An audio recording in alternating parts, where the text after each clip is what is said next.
Hello, greetings.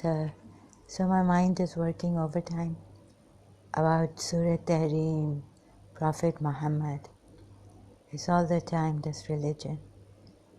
So I'm sharing with you at the top, from the top of my mind, whatever's coming and whatever I've been thinking thereafter. I didn't think I would give a good reason about Surah Tahrim, forbidding oneself, or what Allah has allowed, and breaking oaths and all this.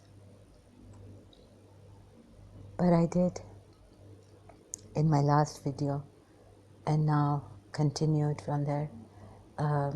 Shias, can you see this? What is this?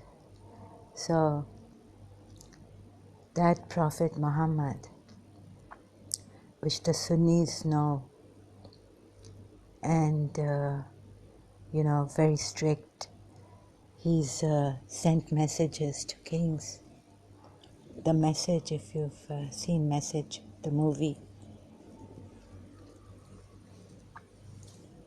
And if you don't believe me, then, if you don't believe the Sunni sources, meaning, then where did Maria the Coptic come from? So you can do a study on that, because this Egyptian king, we are told from the Sunni hadiths, right? I wonder if it's in the Shia hadiths, how Maria the Coptic came in Prophet Muhammad's life. So the Egyptian king, didn't want to become, embrace Islam. So he sent Maria the Coptic and another Shireen, I think, another lady, to assuage like this Prophet Muhammad. Okay, so my English is like this, but I have to share. I'm not professional, but I'm a little, this time, more prepared, I thought. But still, it's not coming out right. So I'm jumping from here to there. Hope you understand. Hypocrites. Hypocrites that he wanted to keep close. Now, these two wives, Hafsa and Aisha, or Aisha and Hafsa, the Shias know their fathers as hypocrites. So when Imam Ali told him to divorce these wives who were harassing, annoying Prophet Muhammad, he didn't. He just stayed away. He was staying away from them, and then Imam Ali came. The thing is that you want to keep these hypocrites with you. And so we can see Prophet Muhammad from the eyes of the Shias. And he didn't even, but Imam Ali told him to divorce them. Imam Ali being the Shia Imam, first Shia Imam of the Shias, right? So what was the reason that he was not divorcing these two wives? And then taking an oath like this and breaking it. I'm so shocked. So I didn't think, I wasn't really prepared for this. That in my last video, what I said, that oaths should be taken if your life is in danger. Now just imagine this Prophet Muhammad scaring people, telling them on their heads, sitting on their heads and saying, it's like if you, like for example, if you don't believe in all that he scared people, but he's like, it's hell. It's eternal hell, burning in the fire. Believers, disbelievers, mischief makers, Salimun, okay, never prosper. But also disbelievers, right? This is the best religion. This is the religion now after. So he used the Torah, he used Injil, he used Jesus Christ, he used the previous Abrahamic religion. And don't you think he was harassing people? if you look at the Sunni hadiths, but the Shias, how do I convince the Shias? There's a contradiction. In Karbala, Imam Hussain said that you could leave and you will be like, there would be no sin on you.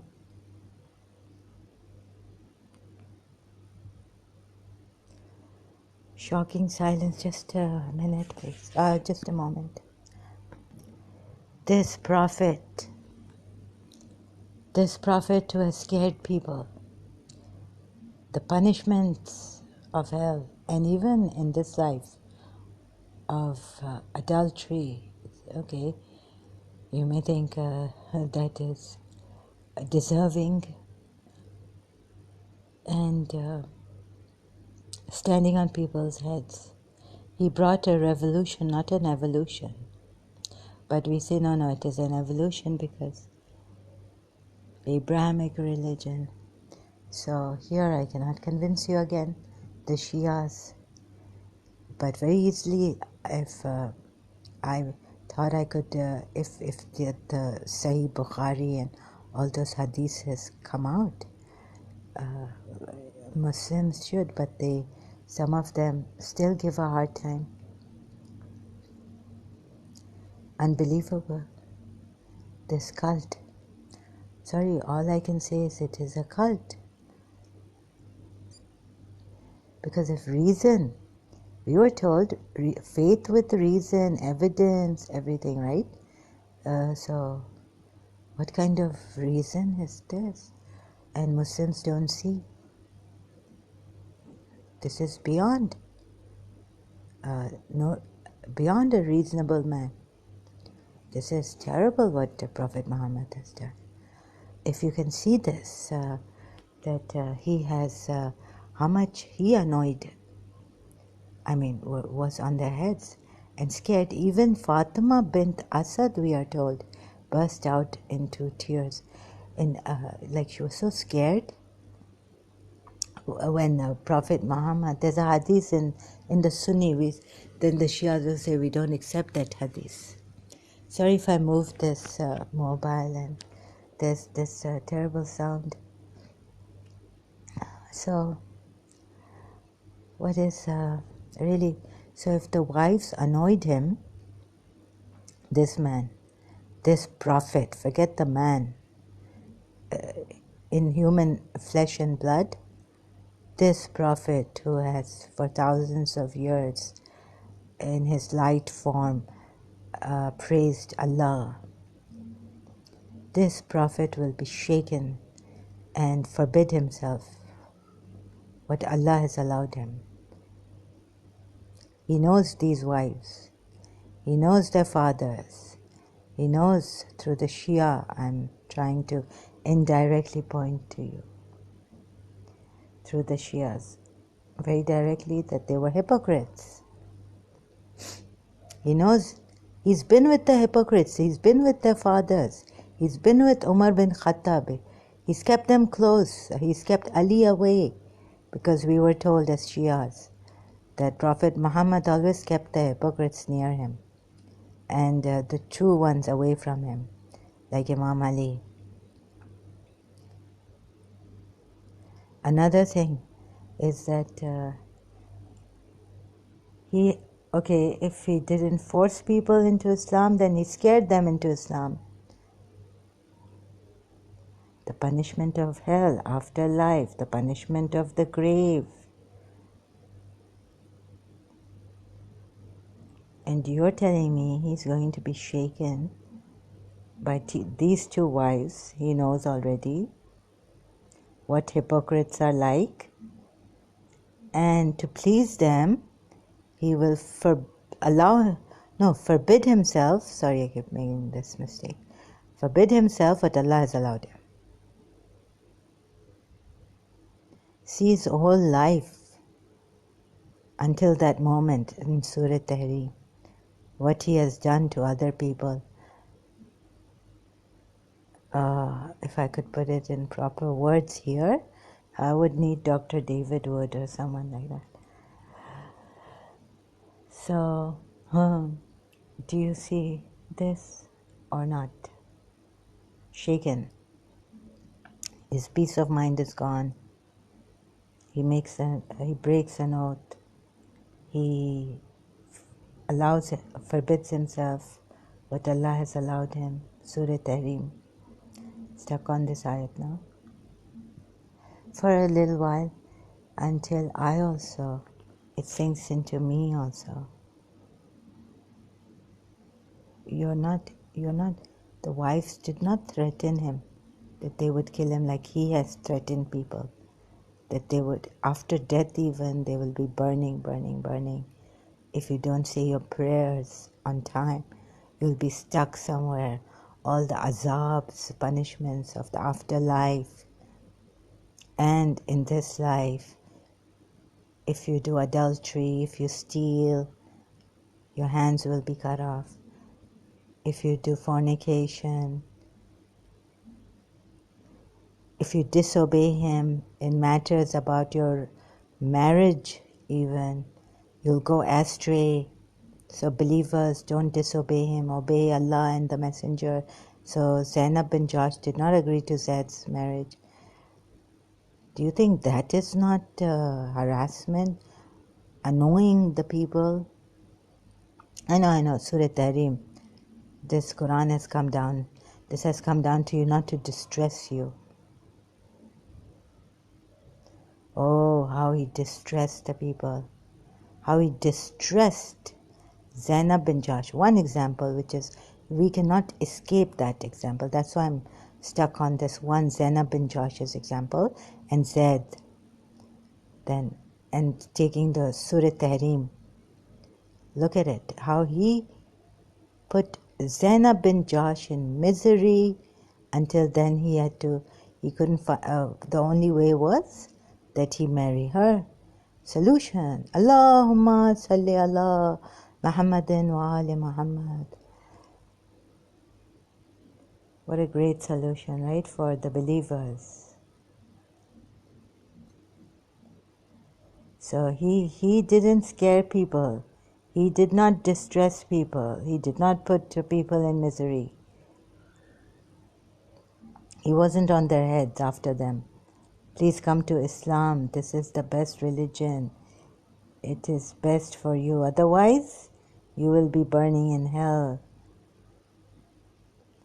Okay, notwithstanding the corruption, against corruption and lies, what the punishment is for liars, there's a curse of Allah on liars, what the punishment is for mischief makers in this land, corruption, breeders, terrorists, all that, assaulters, rapists. Imam have given us the punishment, perhaps, forced sexual intercourse and all this, right?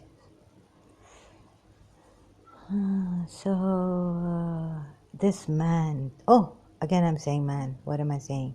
Sorry, this prophet, noble prophet, who has warned people, who should not be fearing anyone but Allah, who should not be phased out or shaken up, because he should know how to deal with the hypocrites who will be harassing him, annoying him. And this is how you deal with the hypocrites. You give in. How can you give in to hypocrites when Allah in another verse says, do not hearken to the hypocrites? O Prophet Muhammad, who were the wives? These wives, what were they? Hypocrites, right? The daughters of hypocrites. As per Shia evidence through the sources, Islamic sources. Should he be shaken up and do this? Hearken not to the hypocrites. And he has hearkened. In Surah Tahrim, he's been swayed. So this is one point I wanted to make. No, these wives made me do this. No. And this is not even a matter of maturity for a reasonable person. This is about profit, about such a weighty thing that you have to give out and guide people. And my eloquence is wonderful. So, guide people. And such a weighty thing, so important, most important, prophethood. We have strengthened them, strengthened Jesus Christ with the Holy Spirit. That's what the Quran ayat says. How could Prophet Muhammad, Messenger of Allah, be just annoyed and take an oath or break an oath? No, say that he will never do this again. Yes, so he took an oath, and then Allah told him, you can cancel it, or you can, give something for it, and this is how you do it. Free a slave, or if you have money, if you have a slave, or if you don't, fast. This is for the believers. For him, absolve. Just forget it.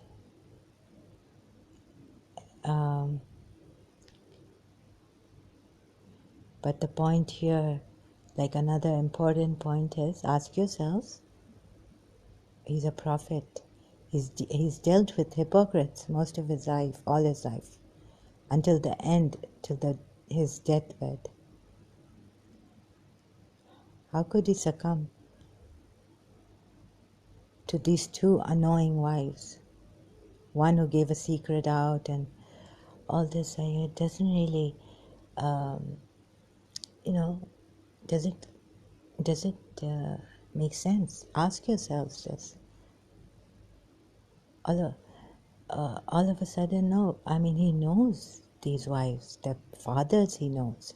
He knows he has to deal with hypocrites.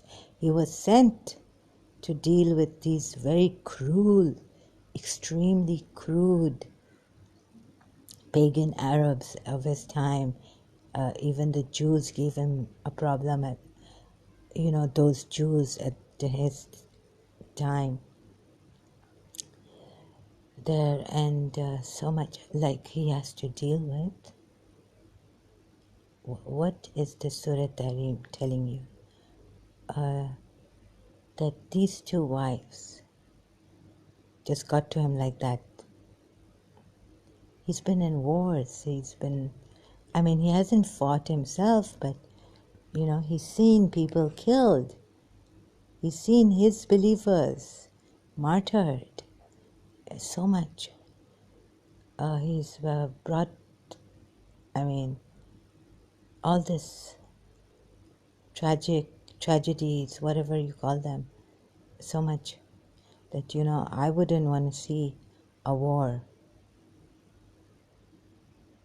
And this man, a prophet, husband of these two wives, many others, but these two in question, would give in, allow himself, or forbid himself what Allah allowed him.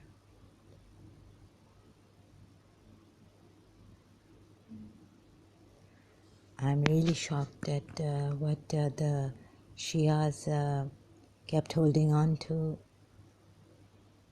I'm really, really shocked.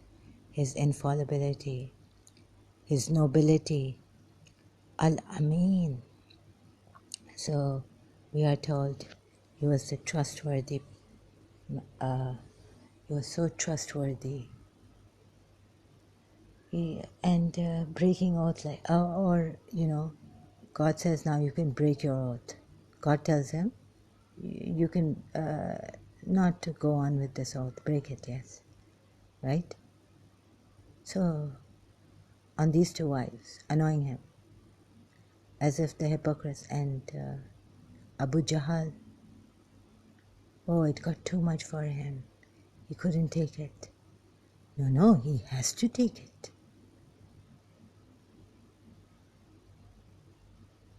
Because we were told this religion, the best religion, will bring out the worst hypocrites. The true religion, truest, will bring out the worst hypocrites.